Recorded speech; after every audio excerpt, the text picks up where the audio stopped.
¿Qué podemos aprender del sofista de Platón? Abramos esta puerta.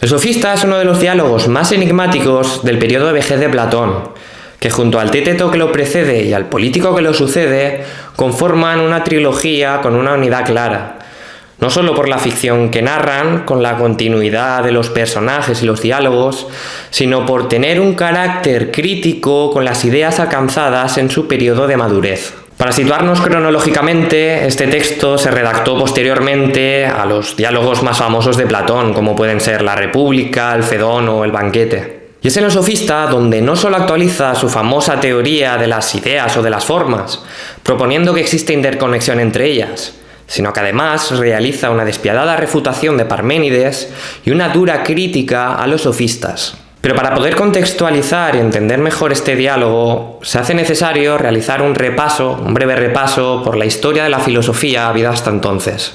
Tradicionalmente se considera Grecia, concretamente a Jonia, como cuna del pensamiento occidental, con la aparición de las primeras personas que se preguntan por el origen y la composición del cosmos, dejando a un lado explicaciones mitológicas tradicionales y empezando a utilizar la razón y la observación.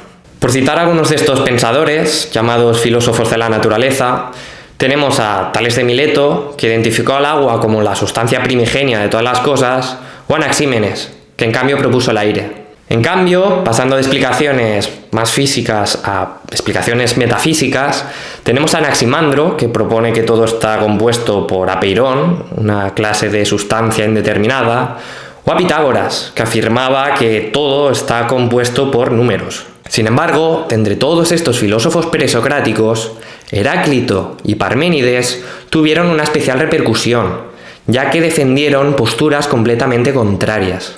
Por una parte, Heráclito defendía que todo es cambiante y que no existe una realidad estable. Tal y como ejemplifica en su famosa frase, es imposible meterse dos veces en el mismo río, pues quienes se meten se sumergen en aguas siempre distintas. Por otra parte, Parménides defendía que el ser, el uno, es estático y que la pluralidad y la percepción de movimiento no existe, porque tal y como él argumentaba, si algo empieza a ser, una de dos, o procede del ser o procede del no ser. Si proviene del primero, entonces ya es, y en tal caso no comienza entonces a ser. Si viene de lo segundo, no es nada, puesto que de la nada no puede salir nada. El devenir es, por consiguiente, ilusorio.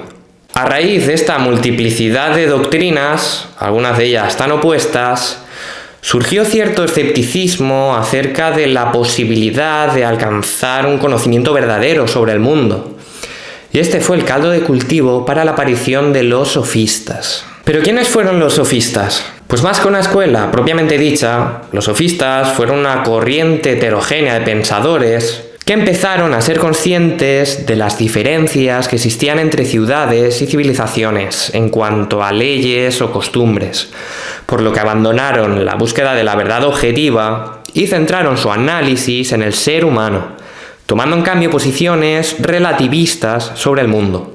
De hecho, Protágoras, el más conocido de los sofistas, proponía que el hombre es la medida de todas las cosas, de las que son en cuanto que son, de las que no son en cuanto que no son. Esta doctrina abrió la puerta a que muchos sofistas se creyeran capaces de persuadir a la gente de que una misma cosa es verdad o falsa, según ellos consideraran. Es por ello que los sofistas, a cambio de dinero, promovieron una educación práctica y utilitaria, enseñando especialmente la retórica, de manera que cualquiera pudiera ganar cualquier juicio, convencer al resto y abrirse camino en la vida pública de la polis. Y como síntesis de todo lo anterior apareció Platón, que heredó de los sofistas la importancia dada al sujeto, de Heráclito la mutabilidad de las cosas que Platón impone al mundo sensible, sobre el cual solo se puede obtener opinión, y de Parménides la inmutabilidad, que Platón impone al mundo inteligible de las ideas, como la belleza, el bien, el valor, accesibles solo a través de la razón y dotadas de un nivel de realidad ontológica superior. Estas ideas, a su vez, son universales, por lo que Platón cree firmemente en la existencia de una verdad objetiva, tal y como venía defendiendo la tradición filosófica anterior. Y además, por encima de estas ideas se encuentra la idea del bien, que representa la cima de la ascensión intelectual y supone el origen, el motivo de la existencia del resto de ideas. Tal y como en el famoso mito de la caverna de la República representa el sol, que impregna todas las cosas y nos permite verlas y conocerlas. Pues bien, volviendo al diálogo, los personajes se proponen, tal y como nosotros hemos hecho hace un momento, definir qué es un sofista y qué le diferencia del filósofo, dado que en aquella época mucha gente los confundía. Y dada la dificultad de la tarea, se propone utilizar el método de la diáiresis, que consiste en partir de un concepto más amplio, dividirlo en dos subcategorías y escoger aquella que más represente al objeto que se persigue definir, y a partir de esta realizar más subdivisiones posteriores, de manera que se alcance una definición más precisa del objeto. Y tras testear este método con un ejemplo fácil, como es el concepto del pescador, se procede con el sofista de la siguiente manera. ¿El sofista posee una técnica o carece de ella? Pues obviamente la posee. Esta técnica es productiva, fabrica algo de la nada, o en cambio es adquisitiva, es decir, apresa algo que ya existía. Pues acuerda que lo segundo. Y continuando de esta manera, se acabará definiendo la sofística como técnica adquisitiva con la que se cazan seres vivos, terrestres, domésticos, humanos, a través de la persuasión de manera privada a cambio de dinero. En una segunda definición, llamada la del comerciante, se tomará otro camino del árbol, definiendo la sofística como técnica adquisitiva, con acuerdo por las partes, en las que se produce un intercambio de productos ajenos que circulan entre ciudades de carácter inmaterial, consistentes en conocimientos acerca de la perfección. En otra definición, en cambio, concibe al sofista como un disputador verbal, en privado, cuyo fin es ganar a toda costa los diálogos sobre cualquier tema. Además, también se describe al sofista como una suerte de analizador que busca la purificación del alma a través de la enseñanza de virtudes, que se alcanza consiguiendo que las personas se contradigan y se refuten a ellas mismas, método que de hecho solía utilizar Sócrates, maestro de Platón, llamado mayéutica. Y en último lugar, dado que los sofistas se vanagloriaban de ser capaces de rebatir a cualquier experto sobre cualquier tema, y dada la imposibilidad real de abarcar todos los conocimientos del mundo, finalmente se caracteriza al sofista como mago, ya que solo es capaz de producir ilusiones acerca del conocimiento. Y en este punto el diálogo se complica, ya que si admitimos lo anterior, estaremos afirmando que se pueden decir y pensar falsedades, es decir, que lo que no es, existe. Y si admitimos la existencia del no ser, entraríamos en conflicto directo, tal y como hemos visto con Parménides, dado que él decía que esto nunca se imponga, que haya cosas que no son. Aparta el pensamiento de este camino de investigación. Y además entraríamos en disputa con los propios sofistas, ya que ellos también negaban la existencia del no ser o la falsedad, ya que para ellos la verdad o la falsedad dependen de cada persona o de cada situación. Pues bien, para defender que los sofistas dicen falsedades, Platón empieza una larga investigación para demostrar que el no ser existe. Y tras extensas divagaciones, acaba visualizando por primera vez la existencia de unas ideas abstractas como el ser, lo igual, lo diferente, lo contrario, que impregnan al resto de ideas y las ponen en relación mutua. Es decir, descubre otra dimensión, como otra capa de ideas que permite combinar y comparar al resto de ideas que ya conocemos, como la belleza, la justicia, el valor, que además pues las organiza en una estructura jerárquica. Y de esta manera alcanza la conclusión de que el no ser existe, y de que es de hecho una de estas ideas abstractas que comentábamos antes, que puede estar distribuida en todas las cosas y en todas las ideas. Por tanto, Platón afirma que el no ser existe, pero no el no ser absoluto de Parménides, sino un no ser relativo a algo. Además afirma que el no ser no es lo contrario del ser, sino que este no ser es diferente del ser, y obviamente parte del no ser sí que será contrario.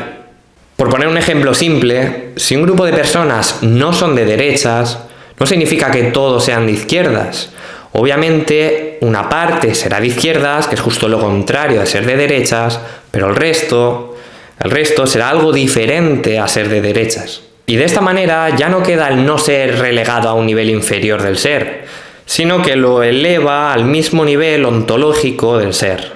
Finalmente, quedando demostrada la existencia del no ser, queda el último escollo: relacionar el no ser con el discurso, es decir, demostrar que existen los juicios falsos que, según Platón, los sofistas emiten. Y siendo este uno de los problemas tradicionales que muchos filósofos, anteriormente a Platón, intentaron resolver sin ningún éxito. Porque si no se demuestra la existencia de los juicios falsos, ello implicará que todos los juicios son verdaderos, cayendo por tanto en el nihilismo y en el relativismo sofista. Entonces, según lo que se ha dicho antes, el juicio falso afirmará cosas diferentes de lo que son, es decir, tendrá un tinte engañador lleno de apariencias. Pero ¿cuál es el criterio para reconocer que un juicio es verdadero? Pues no bastará con que simplemente la frase sea correcta sintácticamente, sino que deberá existir una correspondencia entre lo que se dice y la realidad, tanto en el espacio como en el tiempo. Y de esta manera, tal como decía Platón, el discurso falso no es una definición de nada, sino una mala definición de algo. Y para rematar, tras demostrar la existencia de los juicios falsos, Platón se atreverá a lanzar la última definición del sofista con el siguiente esquema. Platón afirma que existen dos técnicas productivas en el mundo. Por una parte tenemos la de procedencia divina, que crea realidades como pueden ser los animales, las plantas, las rocas, el mar, es decir, todo lo que encontramos en la naturaleza. Y por otra parte tenemos las imágenes de estas, como pueden ser las sombras, pueden ser los reflejos que vemos en el agua, pueden ser incluso los sueños. Por otra parte tenemos la producción humana, también dividida en realidades e imágenes. En el caso de las realidades, pues tendríamos todos los objetos artificiales que los humanos somos capaces de producir, como puede ser el ejemplo que pone Platón de una casa, de la construcción de una casa. Por otra parte, Platón afirma que también los humanos somos capaces de producir imágenes, es decir, representaciones de estas últimas, como puede ser el caso de las casas que podemos encontrar pintadas en los cuadros. Pues bien, estas imágenes que los humanos somos capaces de producir, Platón las divide en dos, en figurativas y simulativas, siendo las figurativas de corte más esquemático, digamos, mientras que las simulativas intentan emular lo más fielmente la realidad. Es decir, intentando realizar una imitación que al fin y al cabo acaba confundiendo a las personas. Pues bien, es esta técnica simulativa la que más encaja con el sofista. Y Platón la divide entre una simulación con conocimiento, es decir, se conoce lo que se imita con palabras o hechos, mientras que por otra parte tendríamos una simulación sin conocimiento, es decir, una simulación ignorante o conjetural. A su vez, Platón divide esta simulación entre ingenua, es decir, una simulación en que las personas son conscientes de que no saben lo que están diciendo y por tanto están realizando una imitación temerosa. Por otra parte tenemos la simulación irónica, en la que las personas vanidosamente se creen saber sobre lo que están imitando, cayendo por tanto el sofista en este último concepto. Dividiéndolo finalmente en dos. Por una parte la actividad pública, que realiza unilateralmente pues un orador popular o un demagogo. Por otra parte tendríamos la actividad privada que los sofistas realizan con cada persona con el propósito de que lleguen a contradicciones. Y en definitiva, este diálogo es un gran ejemplo de reflexión sobre el ser y el no ser, sobre la verdad y sobre la falsedad. Si uno se fija atentamente, podrá escuchar cómo el eco de sus palabras resuena hoy más fuerte que nunca, 2300 años después, y nos hace preguntarnos quiénes serían los sofistas de nuestra época.